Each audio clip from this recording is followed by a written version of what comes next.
Assalamualaikum warahmatullahi wabarakatuh. Kembali lagi bersama saya Fauji di channel Fauji Ganim. Kalau Sobat Fauji, pada video kali ini saya kembali akan mengupas sebuah berita. Kenapa berita itu harus dikupas? Karena supaya lebih mendalam kita memahami berita yang kita baca. Karena kalau tidak dikupas, seringkali kita kadang suka menyalahartikan sebuah berita atau informasi. Baik, ada sebuah berita yang menarik di hari Selasa, yaitu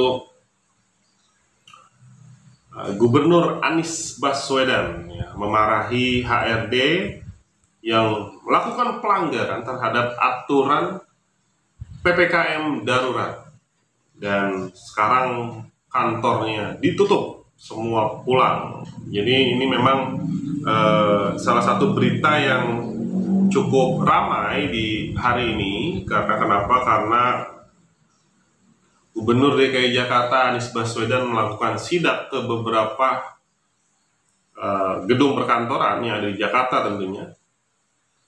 Ada beberapa sih sebetulnya, tapi ini yang saya akan jelaskan adalah perusahaan Ray White Indonesia.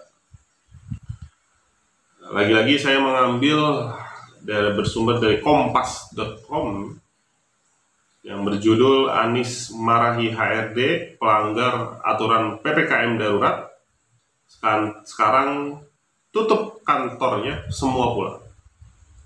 Oke, saya coba bacakan terlebih dahulu sebelum kita kupas.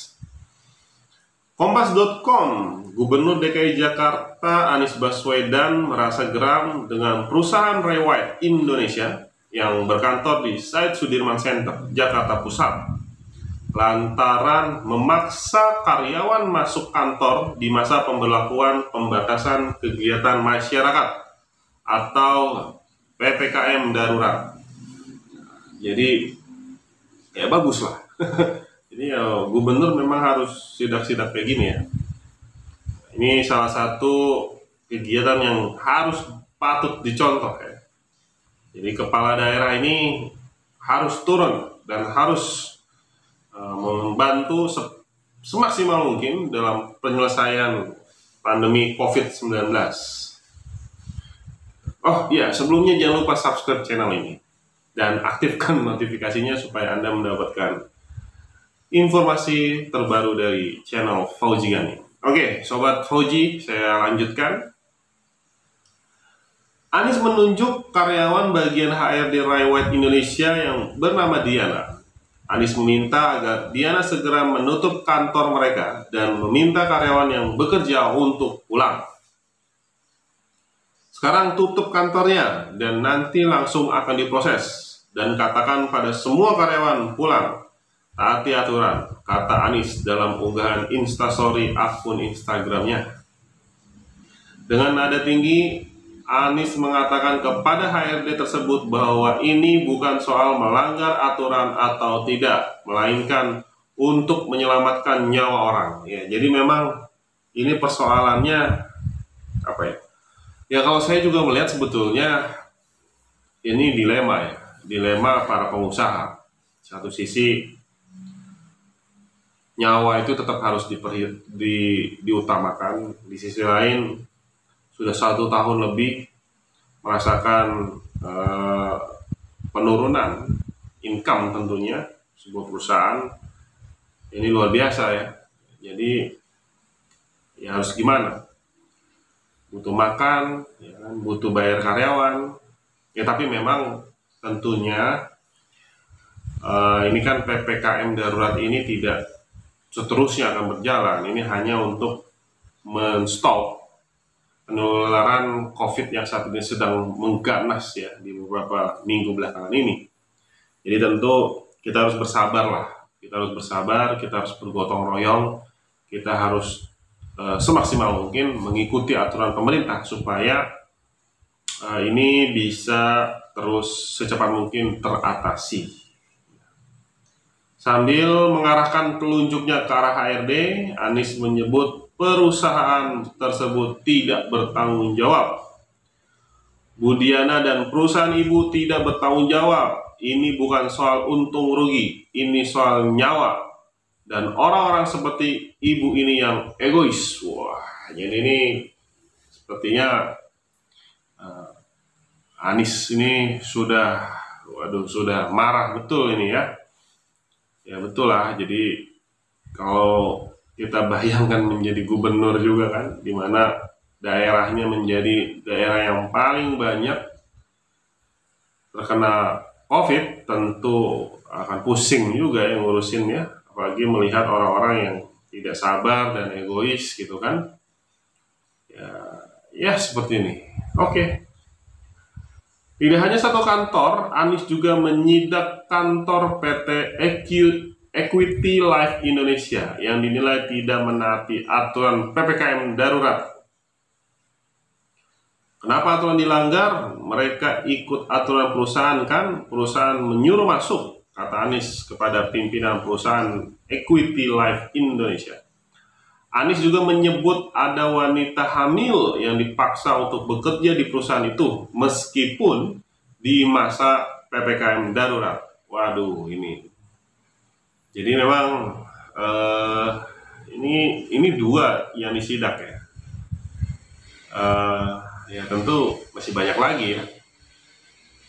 Setiap hari kita nguburin orang, Pak. Bapak ambil tanggung jawab, semua buntung, nggak ada yang buntung. Jangan seperti ini, apalagi ada ibu hamil. Ibu hamil kalau kena COVID-19 melahirkan paling susah. Pagi ini saya terima informasi satu ibu hamil meninggal. Kenapa? Melahirkan berstatus COVID, kata Anies. Sebagai informasi, dalam masa PPKM darurat 3 hingga 20 Juli 2021, usaha yang diperkenankan untuk berkantor hanya pada sektor esensial dan sektor kritikal. Jadi yang hanya boleh itu memang sektor-sektor yang kritikal dan esensial itu ya, seperti pom bensin gitu kan, seperti itu, yang rumah sakit, terus kemudian perbankan itu yang diperbolehkan. Tempat kerja yang membolehkan karyawan bekerja dari kantor atau WFO sebanyak 50% adalah usaha yang bergerak di sektor esensial seperti keuangan, pasar modal, sistem pembayaran, teknologi informasi, perhotelan, dan industri ekspor. Adapun aktivitas usaha yang boleh beroperasi 100% adalah sektor kritikal di bidang energi, kesehatan, keamanan, logistik, transportasi, industri makanan dan minuman, petrokimia, semen, objek vital nasional, penanganan bencana, proyek strategis nasional, konstruksi, utilitas dasar, dan industri pemenuhan kebutuhan pokok masyarakat. Selain aktivitas tersebut, di atas pelaksanaan pekerjaan berlaku 100% bekerja dari rumah. Jadi, selain sektor esensial dan sektor kritikal yang tadi saya sebutkan, itu tidak boleh 100%. Ya. Jadi, tidak boleh bekerja di kantor. Jadi harus 100% bekerja dari rumah atau work from office, work from home, ya. Ya, jadi balik lagi tadi saya sampaikan bahwa wajar seorang gubernur yang memang wilayahnya ya tidak hanya gubernur ya, jadi menteri aja bisa marah-marah gitu. Jadi menteri bisa marah-marah karena saking pusingnya ini ngurusin. Jadi, waduh, ini memang betul-betul luar biasa ya pandemi saat ini. Kita cuma bisa berharap semoga COVID segera selesai dan semua masyarakat bisa kembali normal, semua industri bisa berjalan lancar, dan tentunya kita berharap lah supaya Indonesia bisa sama seperti negara-negara yang sudah terbebas dari COVID, seperti di Amerika, Australia, Eropa. Mereka sudah lepas masker. Kita berharap Indonesia juga bisa seperti itu. Baik, Sobat Fauji, barangkali itu aja. Tidak panjang, kita coba mengulas walaupun tidak dalam mengulasnya, dan mudah-mudahan bisa menjadi sumber informasi buat Anda dan bisa menambah informasi terbaru, referensi berita, dan sekali lagi jangan lupa subscribe channel ini supaya channel ini terus berkembang dan menginspirasi banyak orang dan memberikan informasi tentunya yang bermanfaat. Baik Sobat Fauji, sampai bertemu di video selanjutnya. Assalamualaikum warahmatullahi wabarakatuh.